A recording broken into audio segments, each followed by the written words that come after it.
Hey you guys, so before we begin, this is actually two separate audio sessions I made. One was a couple days before the other two chapters so the first one is obviously chapter 17, and that was made a couple of days before 18 to 20. And 18 to 20 it was when I was sick, like really sick, but forgive me, like I wanted to, at least do a bit of a narration that day because I was running behind on schedule. And I still have like a lot more, like after this, I still have like a couple more narrations to edit. So, yeah. That's all basically. Hey guys, how's it going? This is Rose again. So, this is a new audio session, I guess, but I don't think I'm gonna do as many chapters as I did last time. Last audio session did like 5 chapters in total, and this one I think I might cut that short because, well, I started narrating late, and I'm thinking that my bird is gonna be back at any moment, so I don't have much time. Anyways, also, I have it's a really dumb thing that I'm doing, but like, I don't know, I don't think it's gonna work, but I made like a Patreon for those that want to donate. And eventually I'll start uploading real quickly. I'll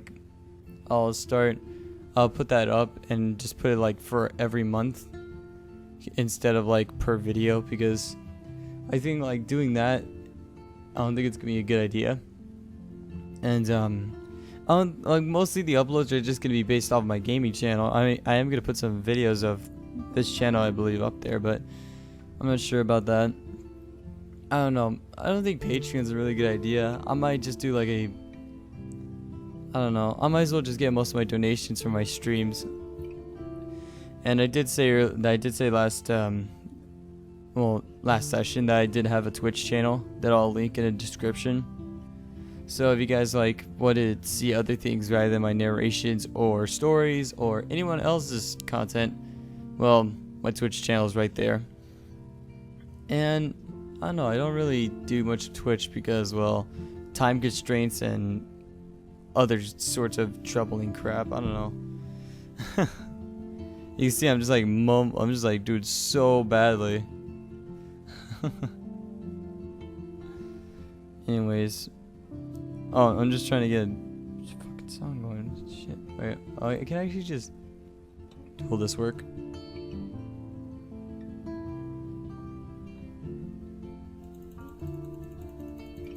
This song.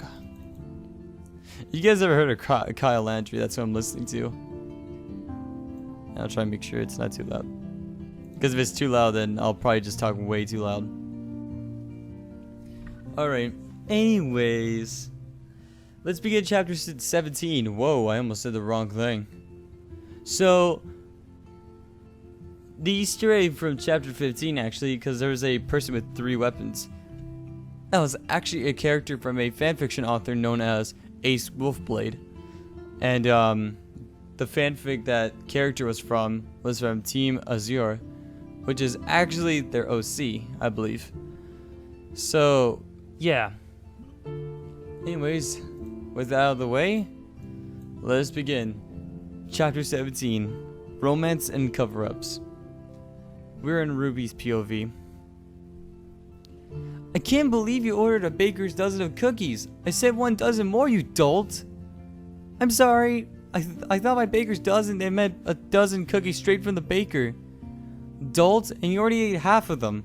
I can't believe you. This is the absolute last time I ever give you my card when sugar is involved. Weiss is completely furious at me, and I can't expect her not to be.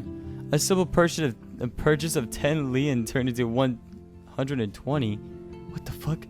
And not to mention the 5% tax. I mean, 126 lien is nothing to Weiss, but I think she's angry at the fact that I ate 85 cookies from our time in the cafe all the way back to Beacon. I said I'm sorry, Weiss, I shout while we walk down the hallway to our dorm room. We've been repeating ourselves through the entire ride on the airship from Vale to Beacon, meaning we've been at it for roughly half an hour to 45 minutes, and she still hasn't shown signs of lighting up. Does she really hate my love for cookies that much? We're almost at the room. I'm carrying 3 boxes, each with 24 cookies placed inside, and also carrying the bag with my new dress. Weiss has a bag in her hand, but I don't even know where she got it. It's a small bag that appears to be from one of the local food stores, but she doesn't buy it from any of them.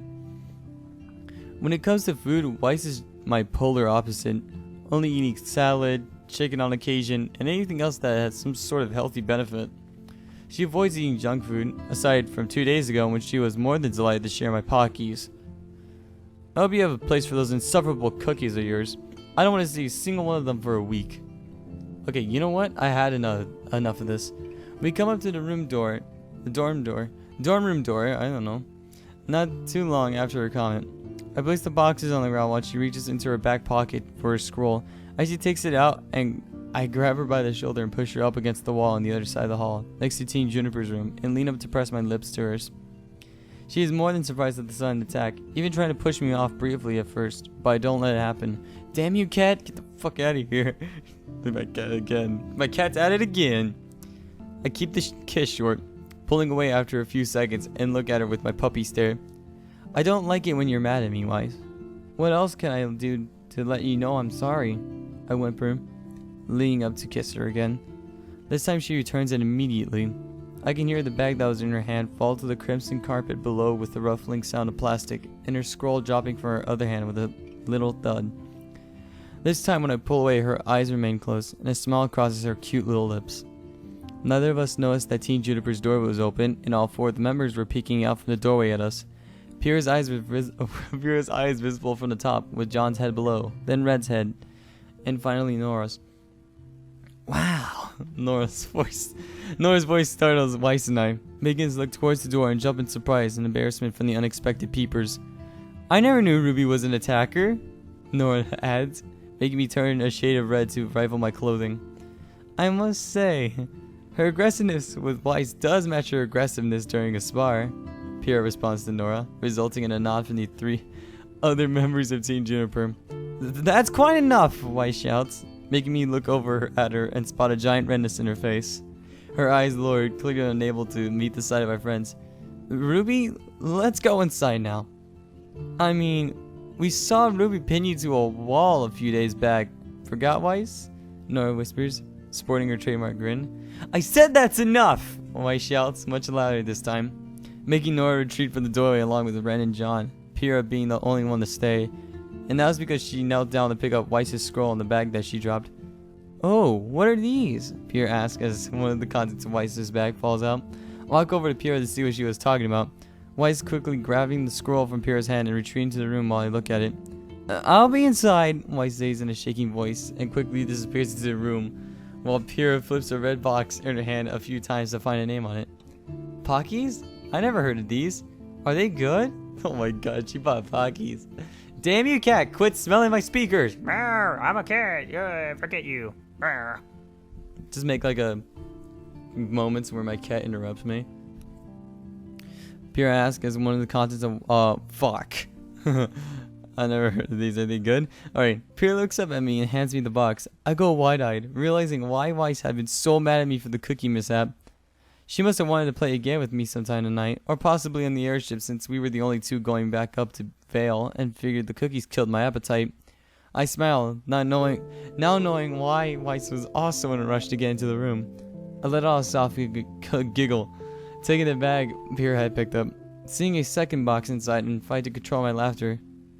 Yes, Pierre, they're very good, but it's better to eat with a friend. And I guess I sort of ruined that for Weiss, cause I had a lot of cookies earlier. I sigh, standing up and placing the box into the bag with the other, then walking over to my 3 boxes of cookies and carrying everything into the room. Weiss will certainly forgive you, RWBY. She's just unable to relay her sadness at times and chooses anger instead.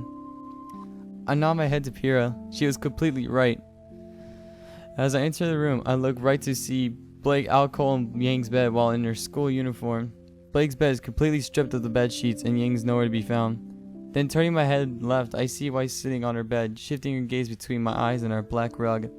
The crimson line going from cheek to cheek still visible, and her fingers interlaced while resting on her lap. For some reason, her posture reminds me of a girl that's been scolded and is now sitting in the principal's office. Weiss, you could have just told me, you know. I walk over and crouch down one. Oh, never mind. It's your story. I was about to like do a correction, but that's alright. That's actually, nah, this is still grammatically correct. I don't know why. I'm a grammar Nazi. I'm sorry. I walk over and crouch on one knee in front of her, handing her the bag with the two boxes of Pockies and placing my 3 boxes of cookies down to my side. She turns her head away while I kneel in front of her, but I cup her cheek and turn her head so she will look at me. Her crystal blue eyes look at me with a soft twinkle in them. In one instant, she has managed to bounce from heiress Weiss to bashful Weiss, but I love seeing both sides of her. I remember saying something about there being a word for how Weiss acts. I wonder if Weiss knows, but I'll ask later. For now, I have a small wrong to correct. If you're gonna say Sundere, just say it right now. Not what I meant, Weiss. Wait, oh, sorry. Dolt. If I told you, it wouldn't be a surprise now, would it? Not what I meant, Weiss. I sighed, taking out one of the boxes of Pockies from the bag, and began opening the box. What are you doing? What do you think? I say in a blunt tone while I open up the box, then tear open one of the 2 pouches. I'm about to play a quick game with my girlfriend. I giggle, taking out one of the thin, chocolate-coated sticks and placing it in my lips. I place the box down and look up at Weiss, patiently waiting for her to bite the other end. Damn you, cat. Meow. Oh yeah, feels good. You're such a pest, Weiss says while smiling down at me. She reaches out and gently tugs the wafer from my lips. You do know we are still tied, right? Then let this one decide it. I grin, an eager smirk crossing Weiss's lips. Fine, this is our tiebreaker, she answers, turning the wafer around to place the side I already nommed on into her lips. I quickly bite the other end, and we both start to nib our way to the center. Weiss rests her hands on my shoulders while I rest mine on her lap, inching closer to her as the stick becomes shorter with every passing second. When the stick becomes too short for me to remain kneeling, I quickly move to both feet and start to lean over Weiss, her response being to pull me onto her lap and at the same time our lips connecting. Weiss must have had this plan, because at the same time she rolls me over onto the bed and climbs onto me with what must have been a premeditated motion. Oh great, is Ruby gonna get wet now like Blake? Oh Jesus. She's now on top of me with her left knee on the bed, her right foot on the floor and my legs wrapped around her waist, refusing to let her get away from me. Her hands are on either side of my head, and I can feel her ponytail fall over her shoulder to tickle my cheek with the tip of her French braid. Weiss must have wanted to kiss me really bad while we were in Vale. Her movements are so commanding and firm. I try to roll over to get back on top, but for the first time I feel Weiss overpower me and hold me on the bed by my shoulders, her fingers pressing into them to an almost painful amount. I begin to squirm and wiggle underneath her, my heart pounding, and the movements of her tongue and my lips begin to send me into a daze. My thoughts become foggy, and I can feel Weiss's left hand begin to drift down my shoulder and trail towards my neck, following my collarbone and beginning to traverse down my body. I can't say I haven't thought of Weiss touching me in more intimate ways, but no matter how much I've thought about it, I can never be prepared for the real deal. However, my expectations were shattered when a familiar voice breaks the moment between us, making us break the kiss and gaze towards the door with wide eyes. It was Yang. Okay. Yang closes her eyes and takes a deep breath, clearly trying to maintain her anger. She's holding a clean bed sheet, neatly folded in her arms with an outfit that must be Blake's, since it was primarily black, on top of the sheets. Last time I saw something like this, I knocked out my sister. So, Weiss, you explain first, and then Ruby will explain. Ying opens her eyes. Surprisingly, they are still their lilac color. Well, Weiss looks down at me, then back to Yang before gulping. Playing a game? Both of us cringe when Yang makes a sharp, audible exhale. Tonsil hockey is not a sport, Weiss. Ruby, what happened? Sis, well, I showed the Weiss the Pocky game. Ooh, Yang knows about it too. Yang looks at me and lets out a loud sigh before shaking her head and walking over to Blake's bed. I suppose with that being the case, then tonsil hockey is a game. Yang places Blake's outfit on a nearby dresser and begins to unfold the bed sheet to place on Blake's bed. I'm getting used to you two being a couple, But I am still your older sister, Ruby. I'm always going to be protective. So you and Ice Queen will need to deal with it. Yang looks over her shoulder, smiling at the two of us. Weiss appears to be a lot more relaxed now and lets out a breath of relief. Thank you, Yang. I will make sure to not put you in this situation again, Weiss says, earning another smile from Yang, which then turns stern in a heartbeat. Good. You can start by getting off of my sister. Yang's firm tone makes Weiss jump and quickly slide off of me. She stands up and begins to straighten out her beautiful white dress that she wore her first day of Beacon. Sorry, Weiss says, this time avoiding Yang's glare. I decide to sit myself up and close the box of Pockies.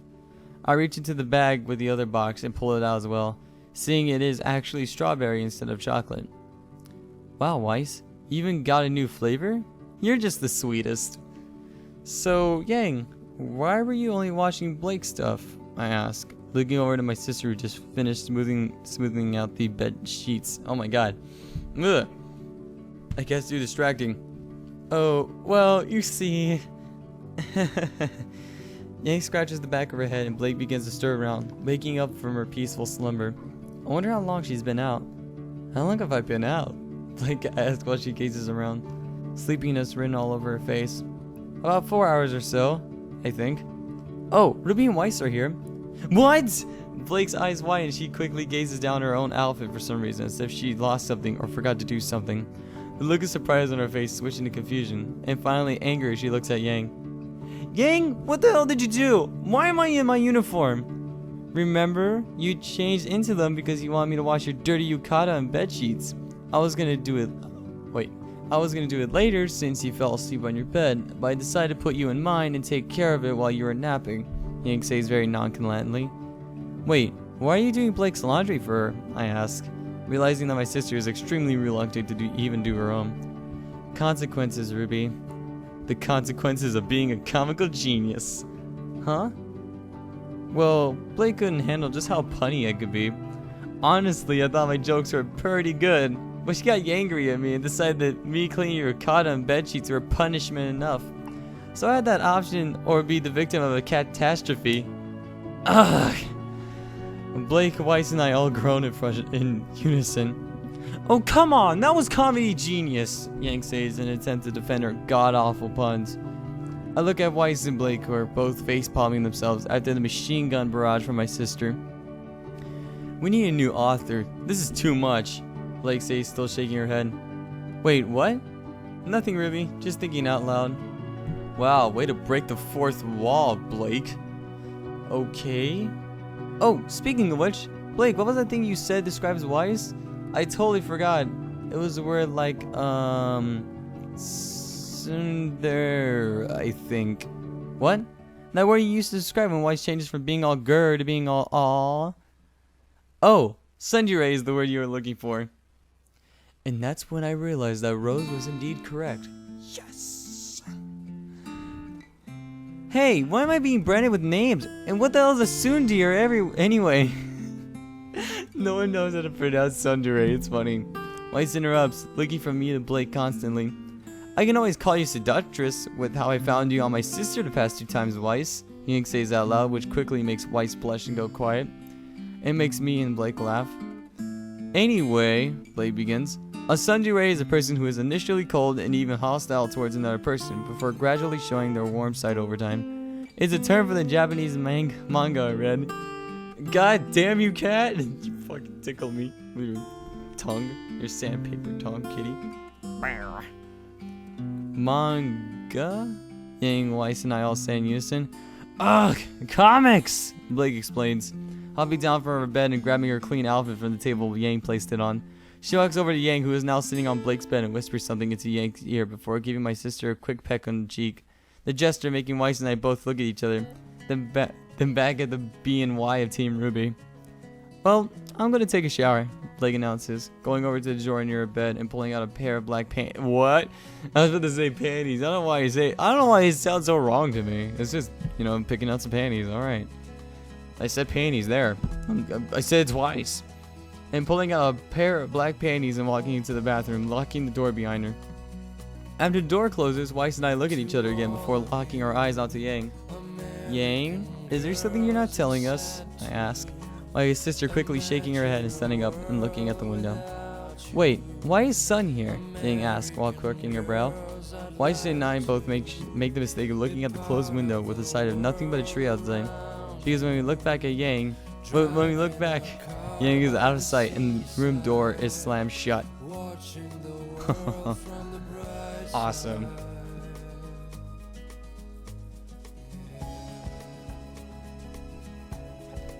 Hey everyone. You probably noticed that my voice sounds horrible. That's because I'm not kind of sick. I'm more like heavily sick. I'm actually surprised that I can actually keep it as like a bit of a secret. Well, mostly in school. But yeah, I'm trying to cut loose a bit on that because it took a whole deal of energy for me to do that. And I had gym earlier, so yeah, I can't. Yeah. I can't.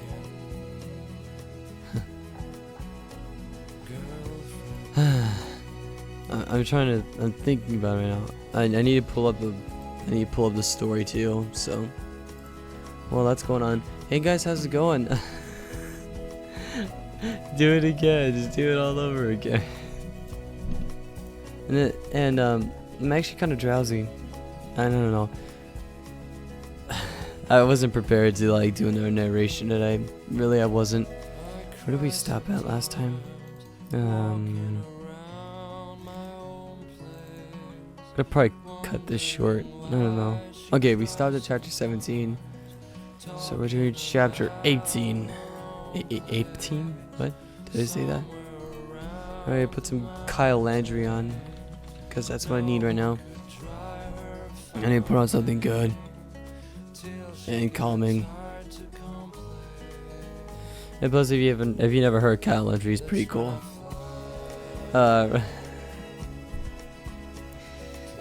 Yeah, if it doesn't fit with the with the tone of the chapter, then you guys might not hear the song I'm gonna listen to with Kyle Landry. I love his music though. Oh yeah. 8. So I might have to like get away from the mic so I could burp, because I can't really hold my burps. Where's that? What was it? Oh, this one. I love this composition. The cat has slept all day. Of course. Like my cat right now. My cat's sleeping right now. Like a couple feet away from me, so it's a perfect idea. Alright guys. Here is chapter 18. Well, yeah, we're gonna get to the chase right now. By the way, I think those that read my stories, for understanding that I'm sick right now, and I have to like kind of put off writing for a bit. I'm still writing, just at a really small capacity of like maybe like 100 words every day, just so that I don't like gonna put something stupid, because like I said, my mind isn't really I'm kind of drowsy most of the time. Well, I'm drowsy when I'm sick, and another thing, my mind is not clear. So yeah, and I shouldn't be narrating, but I've been doing bad with the whole chapter upload thing, cause I upload like probably every month so far, and that's horrible to do. Helping the Coke will actually help, but it's acid. It just like helps with the congestion, but only for a while, and then it starts getting bad again. Alright, let's get to it. Chapter 18, Temptations and Twin Tails. This is in Blake's POV, by the way. I let out a soft sigh after shutting the bathroom door, relieved to be out of the sight of Ruby and Weiss. I feel so filthy after what happened a few hours ago. I can smell my arousal still lingering on me after I awoke from my slumber. and I'm more than grateful for Yang changing my sheets and washing my clothes. Wait, she did put me in a different outfit. She better not have. I quickly take off my uniform shirt and skirt, relieved when I see the same pair of bra and panties I've been wearing since morning. She really didn't go further than I allowed her, although I did not plan to be sent over the edge just by her playing with my ears. After that experience, I am far more hesitant to take off my bow with Yang nearby, especially after she displayed what she is capable of doing to me. I strip off my black panties with light white lining and my bra that matches with the same design. My bow is the last to come off, which was put on me by Yang in a rather amateur fashion while I was sleeping. I set the water in the shower to run, reaching in every few seconds to check when it is finally warm enough for me to climb in. The bathroom is crimson red tiles on the floor, matching the red carpet that is outside the room door. The walls are designed with the same size tiles but white. Pretty much everything aside from the tiles on the floor are the looks of a standard bathroom. The sink is directly in front of whoever's entering the bathroom, with the bathtub to the right and the toilet to the left. Above the toilet is a window to which we personally added black drapes and a white colored copy of each of our emblems to be placed on it. It's not a spacey bathroom, but it does the job very well. After the water is warm enough, I turn the center knob to change the water to flow from the shower head. Out of the three that are there, the left being cold and right being hot, by the way, step inside the shower, letting out a happy sigh to the warm liquid bathing my flesh in its embrace. It's a wonderful feeling to have the warm water trickling down my body, and more importantly, my recently sticky thighs. I said thighs, but it's thighs, sorry. I shiver, thinking of Yang's fingers trailing over my ears, her soft lips against mine and embrace me in such a soft hold, yet a hold that I cannot escape from, physically or mentally. Just who are you, Yang Xiaolong? I wonder in my mind constantly. I'm one of the many flaws, but even those flaws being perfect in their own right. Yang was perverted, extremely so. But even then, she did not take advantage of me after I fell asleep. She changed my clothes appropriately and made well to hide what happened. She had me beat in our fight a couple of days ago, yet she forfeited just to prove that she was not in it for our bet. She has a heart as kind as her little sister, despite hiding herself behind a tough exterior. And it's taken me until now to realize that Yang Xiaolong represents a kind soul that stepped down an adult path too early in life, much like myself. However, while her path to adulthood was drinking and being active within the bedroom, my path revolved around fighting discrimination and being a part of a globally feared group. I grabbed the soap and began lathering my body while I continued my thoughts, creating a mental T-chart and finding Yang and I are so different yet so similar. It scares me to think how much Yang and I would be alike if we grew up without alcohol or the white fang in our lives. While I am lost within my thoughts, I finished lathering up my full form and moved back under the water to wash away the lingering stench of my own perversion and lust. I am clean again, physically at least. Mentally, all I can think about is Yang. Her smile, her eyes, her concave hips, that confident smirk she bears along with a sway in her hips that entices any she walks by. How soft her bust fell against my back earlier, and the many thoughts I now have of her caressing my entire form. And you take a swig. I should have gotten water. I only have like a half-filled can of cola. It's bad. I give my head a hard shake and quickly lowered the hot water, bathing myself a few seconds in the cold before turning the shower off completely. I need to keep that blonde brawler out of my mind, but after tonight I doubt I'll be able to look her way without being flustered.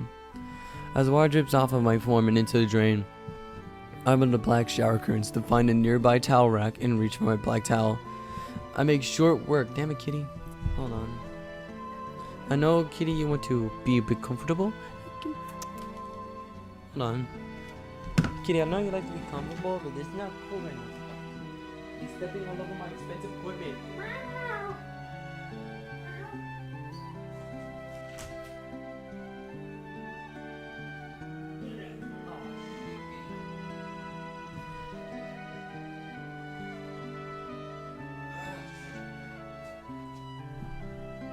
Sorry about that, and I know for sure I can't edit that out.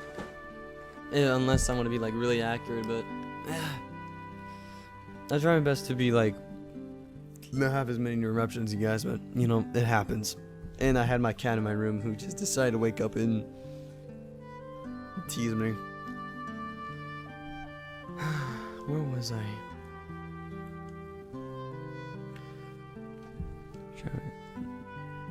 Finding where time I reach for a black towel. I make short work of drying myself, working from my upper body down to my legs before stepping out of the shower. The next 5 minutes are spent giving my hair a short dry, and the following 2 minutes are spent dressing myself into my freshly washed yukata. Upon opening the bathroom door, I am greeted by the sight of Ruby laying on top of Weiss. The adorable couple were sharing gazes and soft pecks. At least until my entrance back into the bedroom startled them. No need to worry about me. I'm not Yang, I say over the two while I go over to my bed and collapse on the comfortable mattress. Actually, Blake, we wanted to talk to you. I lift my head up and look at Ruby, who is now standing up and walking towards me. I am a bit too comfy to get up, so instead I roll over to make room for Ruby, laying comfortably on my stomach, and bringing my arms underneath my head to use as a pillow while I look at Ruby, who sits at the edge of the bed. Weiss spinning a bit before soon following and sitting at the other edge, near the wall to form a triangle between the three of us. If this is about the body in the Emerald Forest, I swear it was self-defense. What? Weiss jumps to her feet, both Ruby and I laughing as Weiss falls from my little moment of entertainment. Anyway, Ruby stares a moment while she formulates her words. I just wanted to ask you to please take care of my sister. She's a bit hard to deal with, makes awful jokes. She likes to drink and get into trouble. And Ruby looks over at me with those soft silver eyes. Of course I will take care of Yang, but the way Ruby is phrasing it, she's making it sound like Yang and I are a couple. Why are you telling me this, Ruby? I ask without lifting my head from my arm pillows. She takes a deep breath and sighs. Because I saw you kiss Yang on the cheek before you went into the shower. If I kissed you on the cheek right now, would that mean we're dating? She hates doing her own laundry, but was perfectly fine doing yours. It's better than feeling my wrath. You have a hickey on your neck, Ruby shouts at me and looks away with red cheeks. Weiss having to muffle her own giggles when I throw my hand around my neck, remembering Yang had marked me while I was bordering between the world of Remnant and my own world of internal bliss. And I completely forgot about it. I take a deep breath, looking at Ruby and her blush with my own starting to form. None of you will utter a word of this. Otherwise, I will haunt you both for the rest of your lives. I switch a piercing gaze between Weiss and Ruby, both nodding to me. I do like Yang. It took me until 10 minutes ago to realize it, but I do. She's asked me out a few times already, and I rejected each attempt because, well, look over at Ruby.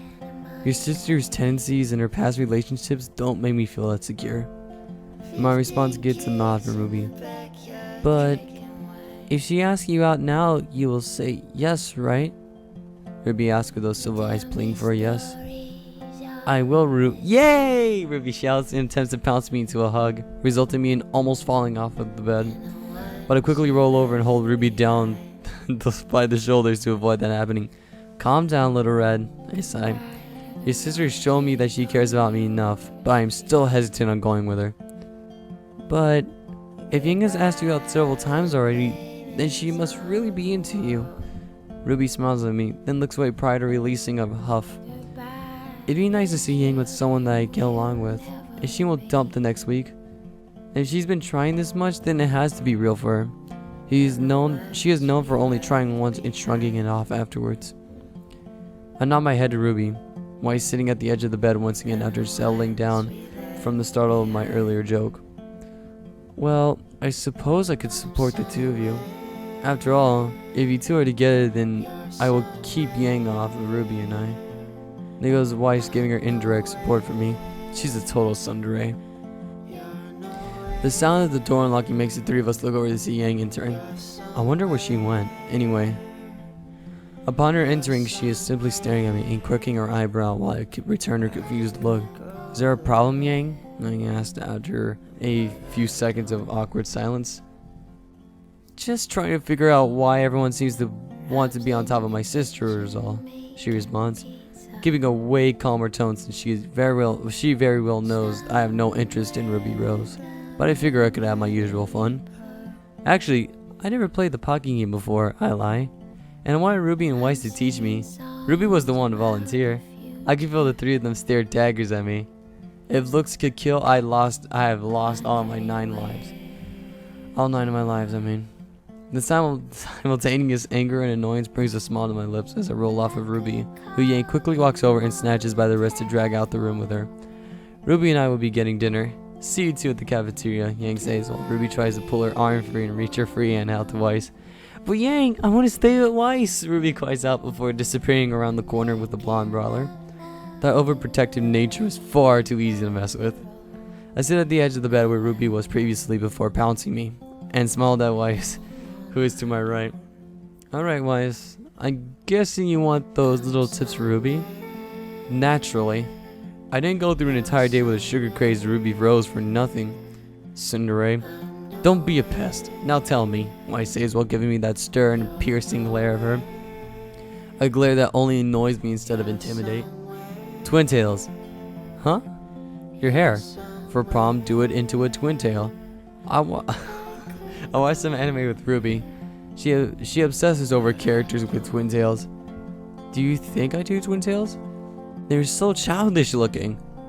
Well, if you want to make Ruby's night, then do twin tails. And if you're so worried about it looking childish, then country style is the way to go. Aside from that, just talk about your past with her. It's not even a week since you two started going out, so I know that's a big fat no, but I'm just letting you know a few things to help. The easiest of the two for you would be twin tails. I smile, standing up from the bed and walking over to Weiss, more specifically the dresser right next to her, so I can grab my scroll that Yang also took the liberty of placing there. I refuse to do twin tails. What makes a country style twin tail different? Weiss finally speaks up. Her loud tone making me look down at her in slight surprise, more from the fact that she doesn't know what a country style twin tail is. I'll do your hair for you during prom night, don't worry, I comment. Placing my scroll into my back pocket and walking towards the window, opening it up. I'm going to get dinner, but I'll take a scenic route. Meet you there. I smile before hopping to the tree just outside the window and climbing my way up to the roof. Casually walking along the dorm building and spotting Ruby and Yang off in the distance. I switch to a small jog, following the rooftops to bypass them to the cafeteria. When I arrive, I walk in, grabbing myself a small salad and an apple since I did not like the selection between chicken stew or pizza that they are offering, and find a table to sit at. Not too long after, I see Yang and Ruby enter, both going for a slice of pizza, and surprised to see me while they are deciding where to sit in the semi-crowded cafeteria, and come to the table I am at. The two sisters decide to sit across from me while I make short work of the small meal I gathered. Where's Weiss? Ruby asks, making Yang roll her eyes. At the same moment, I feel my scroll go off. I take it from my pocket and open it up, looking at an image of Weiss from the front with hair split into 2 ponytails, one hanging over each of her shoulders. She is sporting a nervous look and large blush. She must really feel awkward with twin tails. She did them too high up, but I smile, reading the small message to go with it. Ice Queen. Is this how they go? She'll be down a bit later. She needed to take care of a few things, I answer, putting my scroll back into my pocket. She's definitely a tsundere. Oh man. Man, fuck. Sorry guys. Oh man, my throat's kind of... Yeah, my congestion is kind of getting a bit worse. Alright, that was chapter 18, you guys. Nice. Alright. Before I continue, I'm actually gonna go grab another can of cola.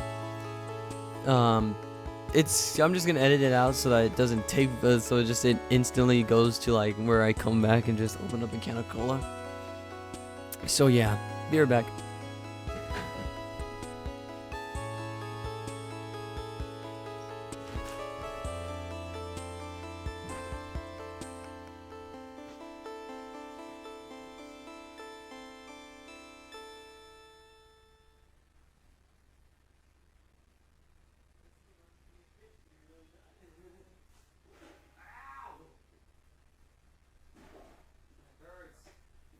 Motherfucker!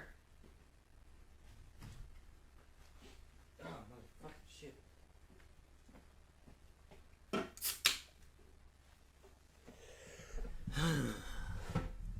Yeah, Well, I was gonna get water, but nah, I didn't get water. Alright. Alright. No more waiting. Chapter 19. Wants, Wishes, and Weiss. This is in Ruby's POV. Ever since my trip to Vale with Weiss 2 days ago, which was Wednesday, there's been a weird air about her. She's been so focused on her classes, which is of course how Weiss is, but she's been on them more so than usual. We spent a night studying and doing homework, escape from the room a little bit, primarily to escape Yang's sight, and have a short break together by either going to the roof enjoying the view, or sitting at the fountain in the main courtyard of Beacon. She still spends time with me, but I feel as if I'm not getting my daily dose of Weiss. She's not your prescription, Ruby. I'm sorry to tell you that. Oh, sorry guys. When I take note of it, I really don't notice anything different, but my sixth sense screams at me that Weiss has been spending less time with me, even if it's just by the second. It shouldn't bother me at all. Weiss is a naturally distant person, and even then she has shown me more to her in these last 5 days than she has during our entire first semester together. I always thought I knew Weiss very well. Personality-wise anyway. She refused to speak of her personal life with me, and I did not make any attempts to pry for that matter. But with that hidden side of her, I have been learning more about the softer version of Weiss. How she likes to struggle with me after we first get back to the room before we study. The way she places her hand on the bench during our classes and waits for me to put my hands on hers. And if I don't, I get such a scolding. But with what she is scolding me over, it becomes hard to not smile. It is Friday night. Blake left the room about 15 minutes ago, and Weiss left about 5 minutes ago after giving me a gentle French kiss. She's been finding all my little weaknesses and memorizing them, the most obvious being my love for cookies. She knows how I feel when she pulls me on top of her, just so we can look into each other's eyes. The way she caresses my cheek with her cold fingers and whispers her sweet words of affection to me. To anybody outside of Team Ruby and Juniper, we have appeared to be the same duo. Me, the hyperactive red-hooded leader. Weiss, the easily annoyed Ice Queen. It's not like we make it a point to hide our relationship. It's become somewhat of an unspoken agreement between her and I. We avoid the super romantics and save it for when we make it back to the dorm room. Or go to the little island in the Emerald Forest that I brought Weiss to the day after we started dating. I miss Weiss already. I wanted to follow her, but she made me stay here to do stupid algebra. I swear whoever invented algebra didn't get the memo that X is not a number. I thought this was Beacon. We don't learn algebra unless it's like those, actually, I'm gonna know that if Beacon's like, has like actual, like, subjects like biology, algebra, and all that shit. Ruby! I jump, knocking my math book off the bed and gazing over across the room to Yang, who is looking at me with a rather annoyed look. She's wearing a pair of black boy shorts and one of her orange tank tops. Over her left shoulder, I can see her yellow bra strap slightly from underneath the shirt, but I guess it's fine since she already showered, meaning she won't be leaving the room for the rest of the night. As for me, I'm in my usual Ruby Rose attire, as I like to call it. My standard red and black outfit, although I unclipped my cape since it was getting in my way while I was trying to write, and my favorite combat boots are sitting by the doorway. Sheesh, I've been calling for you like the longest. Why do you look so down? Don't tell me it's 'cause Ice Queen left. Then I won't tell you, I sigh, climbing down from a rope-hung bed to gather my book and place it on my mattress. Ruby, you're getting to have an unhealthy obsession with Weiss. I mean, look at you. You're like a lovesick puppy. I know. I groan and hang my head. Yang was right, but I never felt like this before. I first found out I liked girls during my sophomore year at Signal, and that didn't go too well. Yang spent every other day threatening someone for making fun of me or knocking people halfway across the halls. Holy shit. Normally she would have been suspended several times over, but nobody had the guts to snitch on her. Especially the staff figured it was Yang when some boy got a broken jaw. And that same day Yang went to class with a makeshift cast of her own creation to hold together her fractured hand. But he didn't say a word about it. Thinking about it now, if I never came out the closet in Signal, Yang's right cross wouldn't be what it is today. Look, Rubes, Yang says while walking over and sits on Weiss's bed, patting the spot next to her for me to join. You're not gonna like it, but you and Weiss are gonna need to do different things, and by that I mean separately. knowing why she's going to join some debate team or anything else that would flaunt her smart ass attitude. And I'm sure you will be more than happy to start spending more time in the workshop with Crescent Rose. It's not going to be easy, but you'll adapt to it. You're in what I like to call the cupcake phase. What the fuck kind of name is that? Sorry. I'm trying so hard not to laugh at that title. All you two ever want to do is be around each other, no matter what it is, and I will say that it is cute. But I hate seeing my baby sis all depressed when Weiss has to step away. Normally, I threaten to break her face, but she's been doing right. Remember me saying this now, because I will never say it again, but I think Weiss is right for you. I look at Yang, smiling as she does her best to comfort me. She's always been there for me when I need her, no matter what it is. I lean over and wrap my arms around her, burying my eyes and nose into her neck. I feel her large, warm arms wrap around me and pull me closer. A moment later, I feel a slight moisture on my forehead, followed by the slight sound of lips smacking. She just kissed me on the forehead. Thanks, Yang. I'm gonna go on and get a bit of air, okay? I ask while I stand up and smile at my big sister. Alright, Ribs, don't be too long, Yang tells me while getting off of Weiss's bed and walking back to her own. I go to the door and put my combat boots on, followed by my cape hood before walking out the door. I decided it may be best to go outside, more specifically to a cliffside about a mile away from Beacon. The same cliffside that I decapitated a giant Nevermore and landed on. The only reason I'm not going down to the locker room to fetch my darling is because the grand population has been way down around the shallow areas of the forest. And as long as I can run, I won't have any trouble escaping Borpatusk and Beowulfs. As I exited the dorm rooms and passed by the fountain in the main courtyard, I turned to I don't know, it just kind of confused me right there. I went into a small jog, and then a sprint as I disappear into the forest. I decided to have a little fun and hop into the strong branches of the many trees and begin using my semblance to bounce from tree to tree as I make my way to my destination. Needless to say, I am there in about 2 minutes flat, although I am not alone it seems. I can hear someone shouting along with the sound of wind-cutting strikes of a weapon. I press my back to one of the trees and peek around to see who it is. I am met with what I initially think is a Grim, but with a closer look, it is someone wearing a well-sculpted armor set to resemble Grim bones, from the chest piece to the shoulder pads, and even the creepy-looking helmet. But what I notice are his weapons. He is currently swinging a large claymore, and after my eyes adjust a little more in focus, I can see he has a shotgun function to it. I've seen that before. I never forget a weapon. I crouch down and look a little closer, seeing 2 katanas at his hips, and when I gaze at their hilts, it hits me. Those link to become twin blades. Wait, I've seen him in Vale. He's a student here?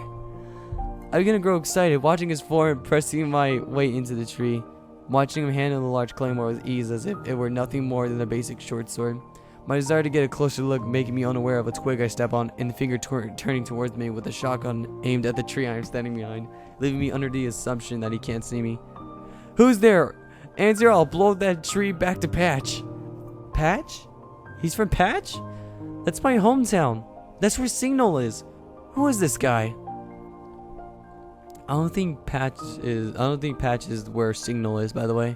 But hey, what do I know? I haven't read the wiki in a long time, nor have I seen Volume 2 in a while. Even though I just bought the Blu-ray.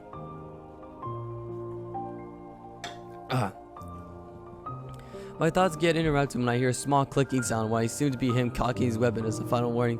Don't shoot! I'm from Beacon! I shout, but still keeping myself close to the tree. Beacon? Hunters in training, I assume. Are you armed? No, there are never any Grim over here, so I didn't bring one. I keep a careful watch on him. The moment I say I'm not armed, he takes off his 2 katanas, stabbing them into the ground with about a foot of distance between them, then stabs his claymore into the space between the katanas with the blade sides of the large double-edged sword facing the 2 smaller blades. He sits on the ground with his legs crossed, leaning back against the flat end of his claymore. I take that as my welcome to come out. Sorry about that. I say while scratching the back of my head and walking towards him, stopping with about 5 yards between us. Didn't think anyone else came out here. I could say the same thing. Yeah, I knew it was Ace Wolfblade's OC. I could say the same thing. Name's Wolfblade. Ace Wolfblade. Leader of Team Azure. Ruby Rose, and leader of Team RWBY. I remember you. You're the crimsonist that killed the giant Nevermore during initiation and got called Crater Face for the first week because of the whole episode with that Schnee girl. Just when I thought all that was behind me. Why do people have to know me? I just want to be seen as everyone else. If you go to Beacon too, how come I haven't seen you? I asked out of curiosity. Well, I'm a blacksmith by trade, so I tend to stay around the workshop and help people with their weapons. It's always nice to see some new weapons. It's better than meeting people, he says with a slight chuckle to his voice. I know, right? I shout with an enthusiastic response. He seems nice enough, but I refuse to take another step closer. Anyway, what's a pretty gal doing out here in the Emerald Forest at night? Don't take that the wrong way. I'm sure you're very capable of handling yourself, but you didn't even bring a weapon out here. So I assume you didn't come out here to train like I have. Nope. Scout the area? Nope. Stargaze? Nope. Fresh air? Yep. I giggle and take a seat on the ground where I am standing, crossing my legs just like he is. I can tell he's making it a point to keep his hands in front of him, so I don't think he will reach for his weapons. Well, I guess I'll leave you to it then. I've been here for about an hour. Time for me to head back anyway before Matt starts whining. He stands up, stretching himself out, and begins reaching for his weapons, but pauses and looks over to me. What if I pick these up? Sure. And also, why were you in Vale 2 days ago? Huh? How did you? I never forget a weapon. Especially when you carry 3 unique ones. Fair enough. I've been working on some extra functions for my weapons and went to buy some dust to see what I can do with them. He explains while placing his katanas back on his hips and his claymore in the sheath over his shoulder. He begins walking towards me, but then turns slightly to keep a safe distance while he circles around me to head back to Beacon. Oh, it's sorry about that Schnee girl. Don't you hate heiresses? They'd be such assholes at times. If I wasn't going out with Weiss, I would have totally agreed with him. But the fact that he was specifically insulting her with that comment made me explode for a brief moment. I appreciate it if you don't insult my girlfriend, you jerk, I say with a hard stomp on my foot. I quickly cover my mouth, more from the fact that I slipped up and let out the fact that Weiss and I are dating to some stranger. Girlfriend? He asked, looking over his shoulder at me. I take it back then. She can't be an asshole. She's dating someone as cute as you. See you around, Ruby Rose. Also, don't worry. Your relationship is not mine to discuss, he says, facing forward and waving an arm in farewell. I walk to the edge of the cliff, sitting down and think about what Yang said to me earlier. You're not gonna like it, but you and Weiss are gonna need to do different things, and by that I mean separately. But I don't want to do anything without Weiss, I shout. No, I should have shouted, falling back into the grass, groaning in frustration. I close my eyes, losing myself to the thought of what the future will bring and losing track of time. At least until my scroll goes off and I quickly take it out to see it's a message from Weiss. Dolt, where are you? Call me ASAP. I look at the sent time on the message. Since it was recent, it will also tell me what time it is now. 23:30. What is this, military time? Why not just 12? No, it's not. No, it's 11:30. That's 11:30. Holy crap, it's almost midnight! I jump to my feet, forgetting about calling Weiss for now, using my sandals to make a dash for Beacon. Upon getting back on campus, I open my scroll to call Weiss. The time is 23:32. I wait patiently for the ringing to end, speed walking my way across campus. You dolts, where are you? I am greeted by the voice of a furious Weiss. I'm on campus. If you open the window, I can save about a minute of time to get into the room. It's open. Hurry up and get in here. Yang is worried sick about you. Well, I'm glad Yang cares. I smile. Even on the phone, Weiss can be a little hesitant to admitting her feelings, but it's one of the things I find cute about her. As I reach the fountain, I look along the side of the dorm building and to spot my room light on through the branches of the tree that sits nearby. I put my scroll back into my pocket and begin hopping up the branches with a small flurry of rose petals being left after each jump. When I reach into the same levels of the room, I hop in and roll to keep from making too much noise. I look left, smiling at Blake, who's reading a book, and Yang, who is giving me an annoyed glare. I know. You said not to be out too long. Then I turn right to look towards Weiss in my bed. Well, Weiss is in my bed. I could just say, like, my partner and fuck, I don't know. Although when I look that way, Weiss is standing inches from me with a face that is beyond pissed. Don't you ever worry me like that, Ruby Rose. You have no idea how many times I wanted to call you, but Yang refused to give me my scroll. I was worried sick. If you ever pull something like that again, I swear I've had enough of Weiss's adorable rant and give her a quick kiss to silence my snow errors. I miss you too, princess. I whispered to her and smiled. Oh, shit. So messed up again. Pest, she comments and turns around before I can get a glimpse at her oncoming blush. Need a can of Coke. This YouTube channel is not sponsored by Coca-Cola. I take off my combat boots and take off my combat skirt and shirt since I had a tank top and shorts underneath. Similar to Yang's, but my shorts are crimson and my shirt is black. I fold my outfit up as best as I can and place it on a dresser near my bed, deciding I will put it away tomorrow since it will be Saturday and everyone will most likely be sleeping in. 2 days till prom, so who are you taking, Yang? I look over at my sister, resting on her bed. Upon me asking, she gets a slight blush, something I've never seen too often from her.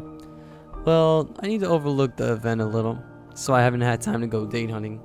She looks away and Blake, who is on her own bed, looks over to me, points at herself, making me giggle. I know it is a Friday night, but can we please shut off the lights? I feel extremely tired, Weiss says, already laying down in her nightgown and covered up with her blanket. Sure, I'm done reading anyway, Blake answers.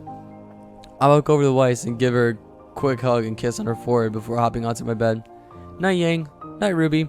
Night, Blake. Sleep well, Little Red. Night, Princess. Good night, Dolt. A little giggle. I love when she calls me Dolt. I said Dolt. Sounds like I'm trying to say Dota. This Dota. I wake up the next morning to an empty room. I look at the clock and see it is already 10:30, and even Yang, who could sleep until noon, is gone. I quickly get up and throw on my red shirt and combat skirt and make my way out the door. After closing the door of the room, I pull out my scroll to see I have a message from Weiss, Yang, and Blake. Went into Vale with Blake and Yang. Be back by noon. Sure, Ice Queen already messaged you, but went to Vale with her and Blake. Need shells for Ember Celica. Drag to Vale. Save me. I laugh as I read Blake's message. By the timestamp on each, they left half an hour ago. The airship ride itself was about 45 minutes, so they will be riding there soon. Without anybody else around, I begin to realize just how right Yang was, but I don't care. I need my ice princess in my arms, and I won't let anybody stop me from making up lost time. But for now, I guess I should go to the sparring arena and watch an exhibition or two to pass the time while I wait for my team to return, and hopefully get some time with my girlfriend today. This being the third day that I get my wife's time taken away. Wow. Yeah, Yang is so right. Is so desperate, is she? Put more loops on this. Alright, that was chapter 19. Right now it's 4:23, so I'm scared that my brother will show up anytime by now, but who knows. Man, the whole OC thing. I actually wanted to have an OC in my story, but the closest I ever got a character that was not in the RWBY universe, well, or wasn't totally made up. Yeah, it was mostly just because of the references I did in Death from Above. Death from Above was like a Catherine Trauma Center and like other things, and that was the closest I ever got into like having an OC, even though they're not OCs, they're characters based off of video games. Hey, but they're not part of the RWBY universe, so yeah. Alright, enough of me ranting. Here is chapter 20. Hopefully I don't get any interruptions, you guys, and if I do, I am very sorry for that. Alright, restocked and rekindled. This is in Yang's POV. So, why did you want to go to Vale so early, Weiss? And why drag Blake with you? I ask while we sit on the airship that has just recently departed. I need to get something from Vale, and Blake is the only person who can assist me with that, Weiss says in that matter-of-fact attitude of hers. Speaking of which, where is she? Where she is? Wait, I think it's supposed to be, where is she? I shake my head and point down to Blake, who is laying her head on my lap and half asleep. I don't know how you would have gotten her here if I didn't need to come to restock on my ammo for Ember Celica. I practically had to carry her here for you. I'm aware of that, Yang, and thank you. So, what is it that you need to buy precisely? scrunchies, and something else. Blake will show me where the store I want is. I give a shrug of my shoulders and nod my head, reaching down to rub Blake's shoulder to help my partner get another half an hour of rest before we reach Vale's shopping district. On arriving, I give Blake a gentle shake of her shoulder, repeating the soft motion and let her get up peacefully. Weiss is already out the door and waiting for the two of us, but I continue to gently shake Blake, with only getting grunts of disapproval from her. Man. Blake, if you don't get up, and Weiss is going to take a picture of you napping on me and send it to Nora. Sure enough, that response gets Blake to move off of my lap with a reluctant groan. She takes a moment to look around, not seeing Weiss anywhere, and quickly shoots me one of her signature death glares. That drink is so real. We make our way out of the docked airship, looking at Weiss, who is standing with her arms crossed and tapping her foot impatiently. Can we get a move on? I don't want to be here longer than needed, she says with a rushed voice. No need to rush, Eris. No need to rush, Eris, Blake whispers, finally snapping out of her groggy spell. I said that again because it was supposed to be a whisper. You and I will take care of our thing. Yang can go buy our supplies for Ember Celica and some dust cartridges for your rapier. Wait, how did you know I was low? I forgot about it myself. Ruby mentioned to me on Thursday. You'll be surprised how observant she could be when it comes to her precious princess, anyway. I place a hand over my mouth to hide a smile and a giggle when Blake's words make Weiss go red in the face. Alright, I'll leave you two to do your thing. I'll go order my shells and have them delivered. Goodwitch said they'll keep them in storage until I go take them, right? Yes, they both say in sync. Wait, how am I going to pay for Weiss's dust? I don't have enough for that as well. You're going for dust till dawn, correct? Weiss asked me with a roll of her eyes. Well, that's the only dust shop I know about in the area. They just tell you need dust for a master. Then just type in the code 1652 when he asks. Every dust shop in Vale has my credit card on file. Alrighty, have fun, you two. Oh god, no. Oh, it's every dust shop. Okay. I was thinking Yang was gonna go on a spending spree. I shout and take off in a jog. From dusk till dawn is 5 blocks ahead of me. At the end of a 3-way intersection, I can go there, make it right at the intersection, and go another block to the local ammunition store, Moshells. Wow, how completely made up. I decided to get my order placed first, so I don't need to carry around a suitcase to dust the extra distance. The streets are decorated with the crowds of the early Saturday shoppers. I look around and make note of all the cafes, dress shops, restaurants, clothing stores, and shoe stores for the first few blocks before they become scarce. When I reach from dusk till dawn, indicating I'm entering the more industrial section of Vale. I make my right turn as planned and walk to the next corner and entering the store. As I push the door open, I hear a small bell go off, letting the employee or employees know someone is here. I walk up to the counter, knocking on it firmly until I see a tall lion faunus come out. He has long blonde hair that goes down to his shoulders, a blonde beard that is kept well trimmed and thin, following his jawline until it gets to his chin where it becomes slightly thicker, but still well kept otherwise. He towers over me, standing at 6'8", wearing a black t-shirt with blue jeans. He steps up to the counter, looking down at me with a smirk he pour arrogantly on his face. Hey, nice to meet you. How's Ty and Crow? They're fine, Lee. Need some rounds for Ember Celica. Just normal shells. I still have plenty of the explosives badge you gave me. Lee's been a good friend of the family, always giving me a bargain on ammo for me and Ruby.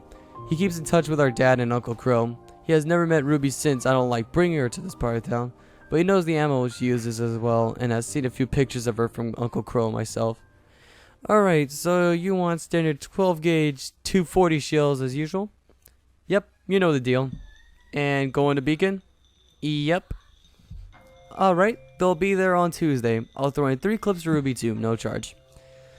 Awesome, she'll be happy. I smile, reaching into the pocket of my brown jacket to pay. No charge, Yang. I'm still sitting pretty on the winnings I got from your last fight in the pit. Really? That was like a month ago. How much did you win? I was going 4-1. Everyone thought you were going to lose, so I made a good 5,000 lei that night. Wow, mind sharing? I like you, kid, but not that much. I smile and give a shrug of my shoulders, thanking Lee for the complimentary restock and make my exit to go get Weiss's dust. You know what, George? If you hear this, I want you to tell me how Lee sounds like if he's actually like somewhere later on in the story, just so that I can actually make that voice, because I feel like it's possible for me to do it. However, on my way over, I see a familiar figure across the street, covered in a red short sleeve coated with black designs, a black skirt that goes to her knees, thigh-high red heels, red gloves that go up to the elbow, and long black hair. Oh shit! I know what she means.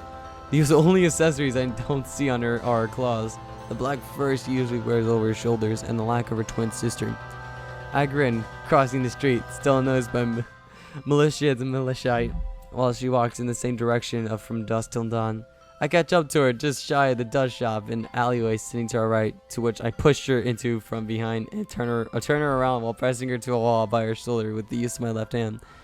When she sees who I am, I move my hand from her shoulder and place my palm on the wall just next to her head to block her exit. Well, Militia Malachite. Haven't seen you in a while. How's Mel? I smiled as the bashful half of the twin sisters looks up at me with anger in her eyes. In pain, no thanks to you brutalizing her in the pit, she screams at me, then quickly looks away. You knew you could take her. You didn't need to break her ankle. I told you afterwards it wasn't on purpose. I'm not good with kicks. I got agitated, took the first chance I got to catch her leg. Believe me, I didn't want her ankle broken. I sigh, remembering the match and the cries that Melanie Malachite made when I twisted her leg. It really wasn't intentional. And I'm supposed to believe you? I spent the past 3 weeks looking after her, and now she's just getting back on her feet. She can't even wear her heels yet. You're nothing more than a heartless bitch. Hey! I cut her off, giving a sharp flare of my aura that caused her to look down and close her eyes tight in fear, along with clenching her shoulders to her neck. Look, I didn't mean to. I bring my voice down to a calm whisper. I raise my right hand up to place my index and middle fingers underneath her chin, gently lifting her head. The frightened twin opens her pale green eyes, meeting my lilac gaze. I could always make it up to you, I say in the same tone, not bringing my thumb up to brush over Militia's lower lip. At the same time, bringing my right knee between her legs and pressing up firmly against her skirt. Her response being to jerk her body up and gasp, allowing me to press my thumb to her lips. I lean into her ear, smiling at her quick and breathing. I missed you, Militia. What the fuck are you trying to say, mate? George, don't tell me. Oh, okay, I'll just keep reading. You know, just calm down. Just calm down, mate. I whispered to her, blowing gently in her ear. A smile crossing my lips as when she shivers and gasps once more. I pull my head back slowly, looking at the Malachite's when it was now brushing her tongue over my thumb to rest in her lips. Her eyes sealed shut. Your sister would definitely disapprove of the things we've done, although I've done anything but hurt you. I slowly pull my digit from her lips, watching her try to lean forward to take it back into her soft lips. Unfortunately, I'm working on getting myself a mate, so I can't spare a few hours with you like I used to. The pale green eyes open, looking at me with a needy yet innocent glare. I said mate in a British accent. I can't say it like in an English accent anymore. I always say it in like some sort of British accent. So I'm like, you know, mate. I'm like, wait, that's not how I'm supposed to say it. Your mates never last long anyway. Oh, finally. Well, I want this one to last a while. I lean forward, pressing my lips to Militia's forehead. I let go of her chin and pull my knee from between her legs, the smaller form moving from the wall with shaky steps. Like I said, it really wasn't intentional. Has Junior been paying her while she's been out? No, he says he only pays for the work done, so I've been working extra hours to make up for it. But I'm still utterly unsure of the rent. Cheap bastard. Look, take this. I reach into my jacket and pull out an envelope, giving it to Millichet. She looks at the envelope, then back at me before opening it. Yang, this is 4 more than I need. She looks at me in shock. Take it. The reward for the fight was 2,000, and I haven't spent too much. Think of it as a thanks for the fun times. I smile, ruffling Millichet's hair, and step out of the alleyway, making a right turn and going into the front door from dusk till dawn. I walk up to the counter, looking at the frail, short-wrinkled, and balding man behind him. Hey, I need some dust for Merchant Aster. At the mention of the weapon, he gives a quick nod of his head and enters something to his computer. On my side, I see the small display ask me for a 4-digit PIN and quickly enter the numbers, reciting them in my head. 1652.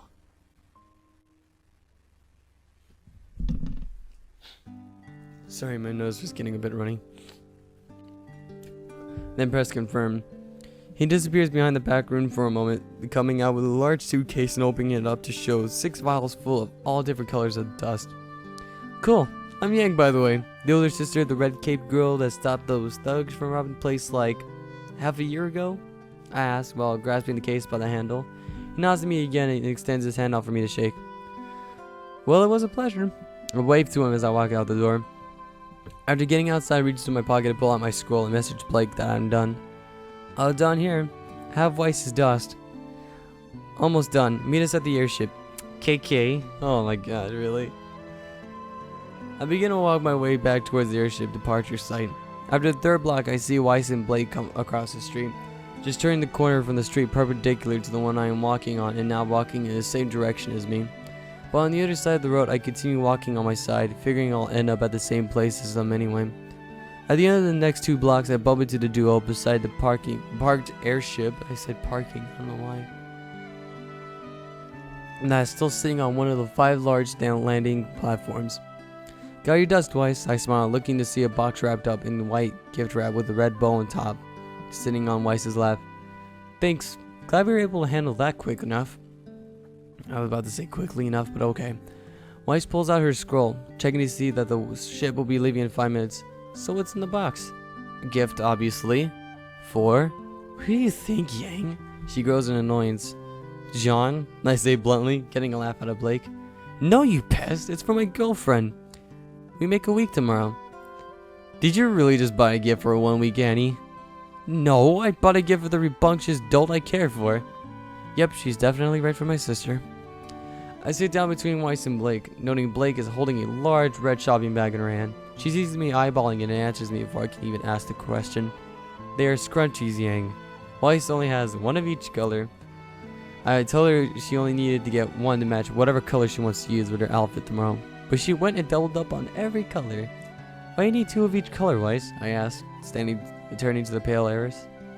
I'm doing my hair in twin tails for the dance, and while I doubt I will ever do my hair in such a way again, I'd rather be safe and have any color I need for an occasion. I spot a small blush on the white heiress's cheeks before she looks away and sets the box down carefully at her side.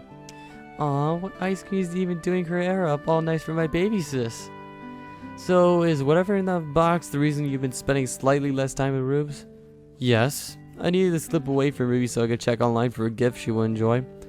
Blake has been kind enough to help me search and giving me the yes or no to each of my suggestions.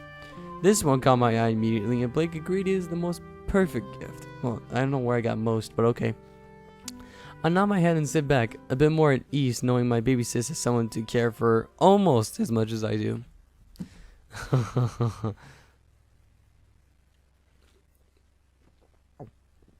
Oh man.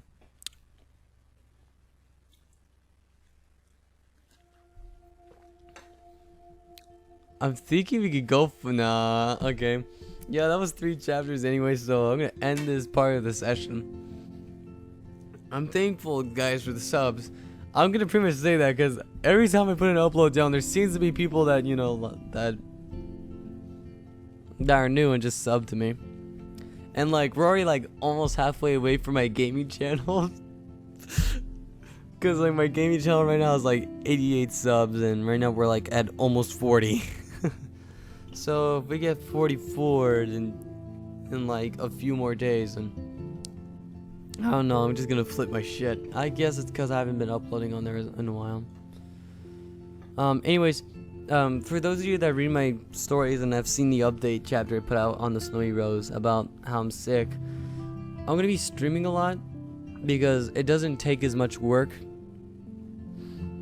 Because all I need to think about is what I'm gonna play for the stream. And George and I have been doing the same thing too. We've been streaming a lot recently, and I'm gonna be honest here. Yeah, we've really been doing a lot of that. Oh, and we did like a bit of like a lemon sesh on the stream, so I might upload that session onto the channel. I don't know when, because I'm pretty embarrassed to put it out, because I actually never have like narrated a lemon. Well, it was more like RP basically, because we had like 3 people in the Skype call, it was him, this guy, he's a moderator in George's chat called Heaven or Hell, and me. So I was Ruby Rose, and he was Blake, because it was a Ladybug Lemon. And I think we did another one, but I completely almost forgot everything about that night because I've been really tired. Anyways, for those of you that actually do get on my Twitch, it'll be actually really awesome if you guys can check that out. Well, for those of you that are new and have been subscribed to this channel for a while, because on there, like, if you know me on fanfiction.net and have read my stories, I pretty much can answer any question. Except that for one thing, I have some weird people in my chat, and you know, even though they're kind of funny, they do tend to get weird. Just so that they can scare the crap out of you, but you know, sorry about that. Can't help it. They're pretty cool people too, so they're pretty chill whenever like it's a bit of a calming day. Alright, I think I've talked enough. Alright. I don't know how long it'll take, because I have like 4 more weeks from now, and then school is over.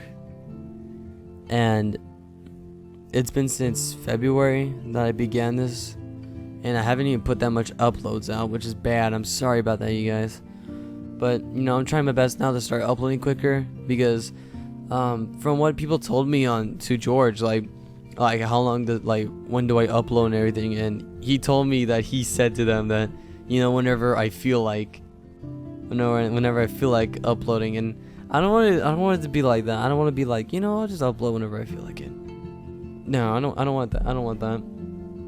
It's just so, I don't know. It seems like people really want me to narrate George's story, and it's awesome for that. But yeah, I do have some, you know, things to handle, like school and everything. And writing, Twitch, and this can really make shit stressing. Even though like it only takes like an hour of me, it only takes an hour of my time to do this. And you know what? I'm glad I actually got another session down. This is actually pretty recent from the other sesh I did, which is of chapters 15 to 17, I believe. Yeah. So yeah. I haven't even uploaded that yet, so this is pretty much like, I don't know, maybe like pre-upload to the chapters 15 to 17. So yeah, tell me how I did, despite me being sick, and I'll see you guys later. Also, by the way, man, I'm taking for fucking ever to conclude this shit. By the way, I got the green light from Tear of Light, who is an awesome author. If you have read their stories, one of them notably being The Princess's Rogue, that is a beautiful story, by the way, and I recommend that you read that, because I'm going to narrate that story eventually, and then I'm going to do a back and forth sort of thing between A Beacon of Hope and that story. And I am hell-bent on like reading that story, because it is one of my favorite stories.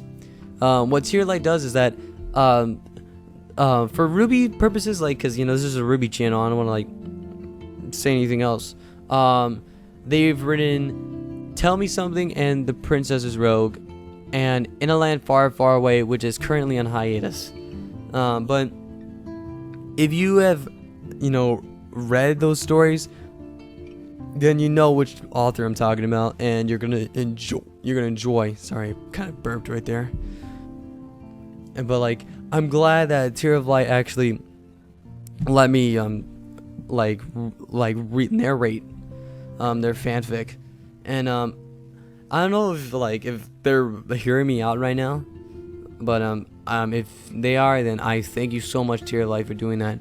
That is like, it feels amazing to have one of my favorite like inspirations let me like read this story, because I'm kind of itchy because this mosquito bite. I kind of started based off of like reading other people's stories, and Tear of Light's story, Tell Me Something, was like one of those like stories I loved reading. But it was a few months after I started But you know, it made me feel more like getting into it. So yeah.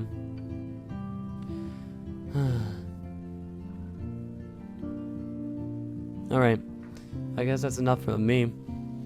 It's, wow, is this like an hour long? Almost. I could just wait 30 seconds. Just kidding. Anyways, thank you guys for, thank you for hearing my narration. And I'll see you guys later. Hopefully I will upload soon, but right now got some problems at school going on, so it might take a while, and I'm sick, so I'm not sure if I want to keep on reading while I'm in this state. Stay classy. Almost forgot to say that, but I said it. Stay classy.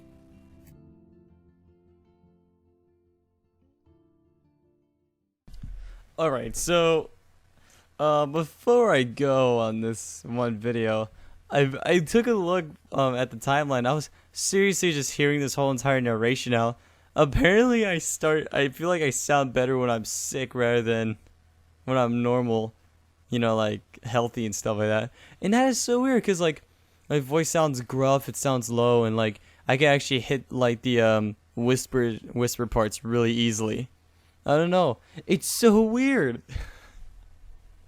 Okay, I think I'm getting jealous of my sick self, so I'm gonna go and just narrate some more. I'll see you guys later.